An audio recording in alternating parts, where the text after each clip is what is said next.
Alrighty, I've had a little bit too much cheap wine, but seems there is another incident that's happened recently involving the live export industry. Now, a long time ago when all this kerfuffle first started, I actually had a letter published in a major newspaper involving it, and I didn't mention that to any of you guys, but it happened anyway. It's years ago. It's before I was even on YouTube.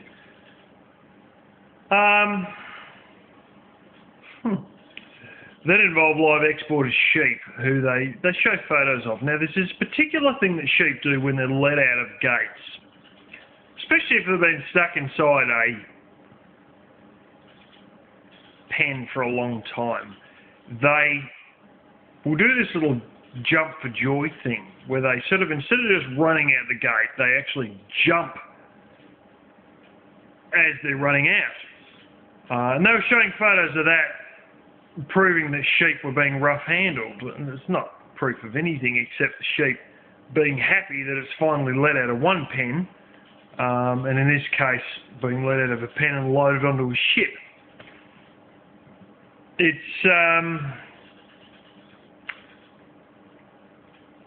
Incidents have occurred since then involving not sheep but cattle, where they showed an Indonesian abattoir that, you know, if you want to deal with meat processing, you know, I've been in the chicken meat processing industry. They basically given the old hairdryer in the bath style situation there. You know, they put them through a water bath that's electrified, it electrocutes their head and they're dead, you know, and then they go through another spinning blade which slits their throats to let them bleed out, and later on then the, you know, head gets taken off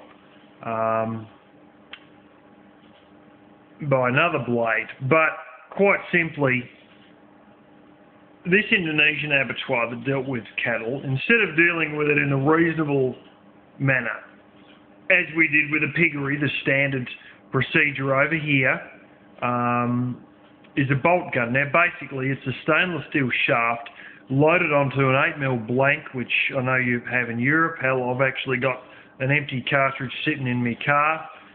That's a fired cartridge that's been used. And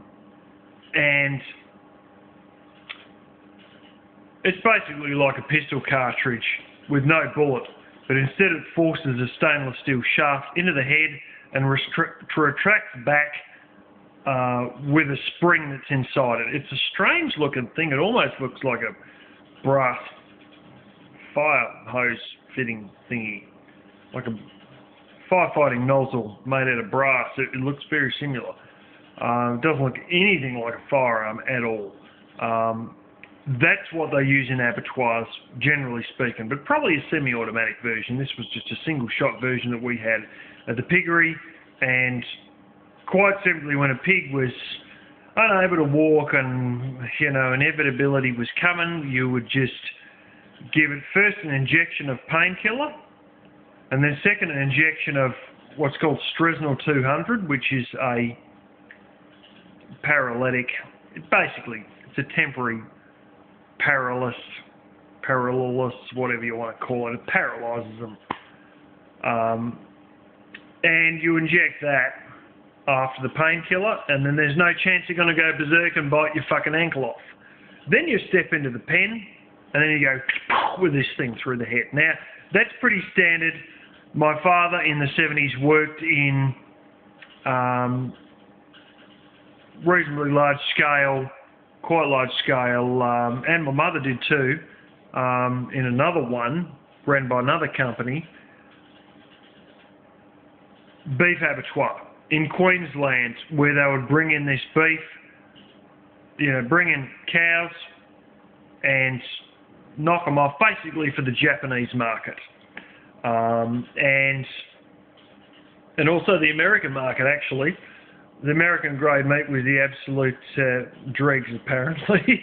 That was then minced And they reckon there were so many herbs and flavourings stuck in when it got to the States that you wouldn't even know you're eating meat because all you taste is the herbs and the flavourings and the other bullshit and the vinegar and everything else. In Indonesia, they were found to be using machetes to cut the tendon in the back of the leg that runs up through the back of your leg. Same with sheep. You may have seen, or you will see a video where I show that tendon on a sheep whose legs that have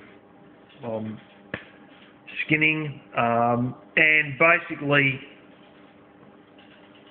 they were hitting those with machetes to make the cow fall down, and then they would kill the cow. And it's just unnecessary cruelty.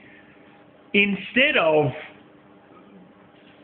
whoever found it telling a place called Livestock Australia, who we'll get onto in a minute, they didn't mention anything to them. They just went straight to the media and ended up on the media.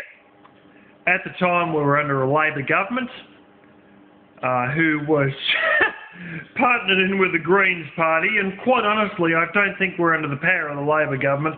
I think we're under the power of the Greens Party at the time, who was pretty much manipulating the Labor Party. It's funny how somebody can get 5% of the vote and effectively run the country, but that's exactly what was happening. Now, as a result, the Agriculture Minister, who was supposed to be pro-agriculture, seemed to act more like a greenie and decided at a drop of a hat without any investigation, just having seen a couple of minutes of footage, to ban the export. Somehow now we're under a Liberal government, and at the drop of a hat, once again, they have banned live export. Now that in, not Indonesia this time, but in Vietnam, they've been, apparently, I haven't seen the footage yet, but news has just told me that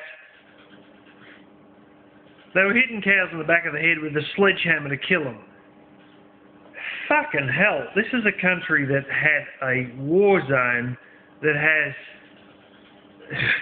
enough illegal M16s floating around, let alone AK-47s. And yet, can they not even get their hands on a bolt gun? I mean, I don't even think over here, where I need paperwork to get a friggin' air rifle, I don't need paperwork to get a bolt gun. I believe I don't need any. I'm not 100% sure, but I mean, this thing just used to sit in the filing cabinet at work. It wasn't in a gun safe or anything like that. It's just in the bloody filing cabinet. But this is the thing, like, you can't tell me that they can't find a humane way of killing these animals without hitting them with a fucking sledgehammer. Now, back to Livestock Australia. Livestock Australia is some sort of a industry group / body who is supposed to make sure that no inhumane treatment occurs at foreign abattoirs so we don't get animal liberationists up our arse, and as a result we don't have any live export bans for a start, or essentially any trouble from animal liberationists, animal rights movements. In regards to live export, so we can keep the live export trade going and not have any temporary bans, which have just occurred for the second time. And they take $5 for every single cow exported out of the country. Live exported out of the country. Now, last time this all blew up with the whole Indonesia cutting the tendons in the back of the legs thing, all they done was just lock the doors and not answer the phones. And sure as eggs, the motherfuckers are probably going to do the same thing again. Now, my big question is, what is this $5 for the thousands of cattle exported out of this country? Mind you, I saw a little thing a while ago. I believe we have 40 million cattle in this country and 24 million people. And they take $5 for every one that's live exported. In other words, not sent over as a bunch of meat, but sent over as a live animal. They take a whole shit ton of hay on the ship with them, and over they go. And this $5 is supposed to make them check all the abattoirs that they're exporting this stuff to. And yet this sort of shit comes up, this footage comes up. Now, having said that, it might be a little bit like I've worked at 2 places now which have ISO 9001 standards, and one of those places had ISO 9002 standards. That's basically a quality assurance standard thing. And in that, these quality assurance standard granters visit your business and they check out that you have quality assurance on the product that you are creating. In this case, radiators and vegetable seedlings for the vegetable industry that ends up in supermarkets.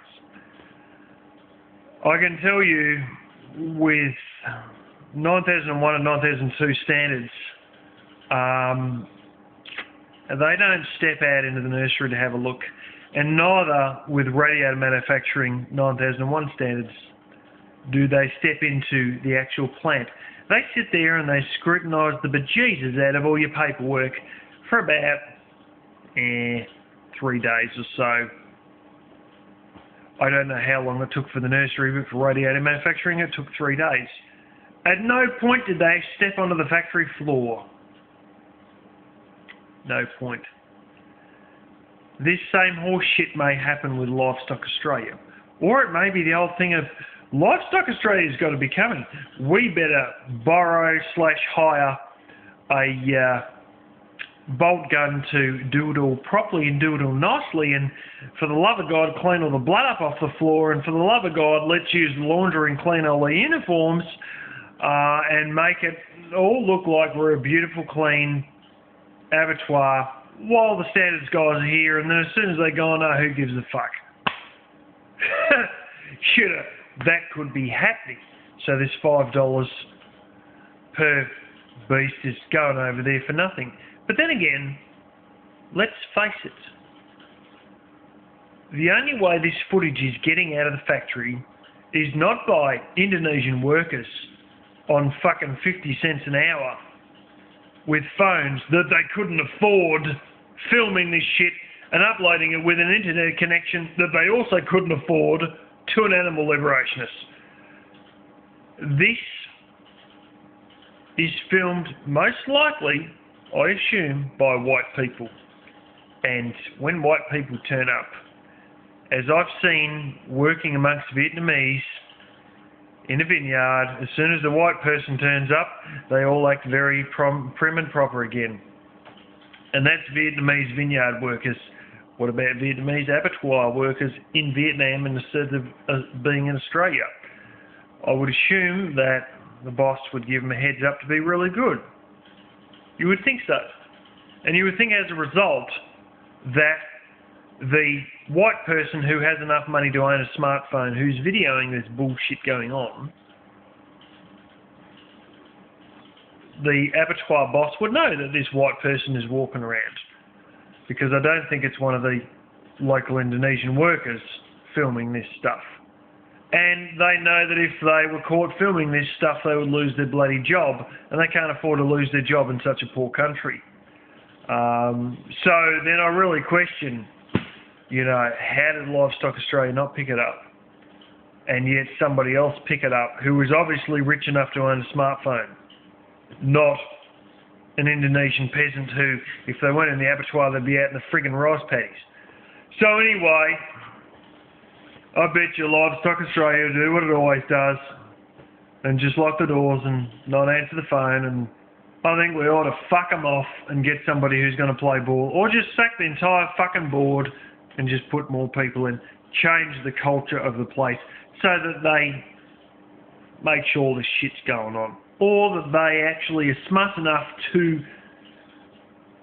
ask Indonesian workers what the hell's going on and make sure that everything's up to standard, not for the day that they turn up to inspect the joint, but for all the other days as well, by doing something with the employees that may be like spying, but still at least finds out the truth. But anyway, that's my little pretty reasonably drunk rant on all that shit, and I just hope that this shit gets resolved. The last time it was fucking months, and here again, knee-jerk reaction, no investigation, nothing really done, nothing checked up, nothing sorted out, no procedures or protocols or anything put in place, just a knee-jerk reaction. We see better footage, bang, ban the industry fucking instantaneously, so whoever wanted to ship shit out tomorrow suddenly has this shipment cancelled with shit that they done nothing to cause. And this is one of the big questions with all this stuff. What the fuck did Australian farmers do to cause this shit? They face the repercussions of something done thousands and thousands of miles, multiple countries away, on the bottom of the continent of Asia, in Southeastern Asia. What the fuck was it our fault? Somehow it is our fault that if anything happens, and with the sheep it was in Arabia, and the cows it's been Indonesia, and now it's Vietnam, and somehow it's our fault. I see a bit of standardised leftist thought, where one guy does something and the other guy gets blamed. And I'm not saying we shouldn't stop it, but I'm just saying, why the fuck do we always bear the brunt of it and nothing happens to the people who we export to? And sure as eggs, we probably continue to export to these same people later on once the ban is lifted, And who knows, they don't go back to the same old bullshit shenanigans as soon as the fucking cameras and the media disappears and the ban's lifted and everything's all groovy again and everybody's gone over there and the animal liberationist people have checked it out and everything, and when all the storm blows over, when the dust settles, so to speak, they just don't give a fuck and go back to it again. There's nothing to say that's not happening as well. But anyway, that's my little drunk rant on the whole theory there.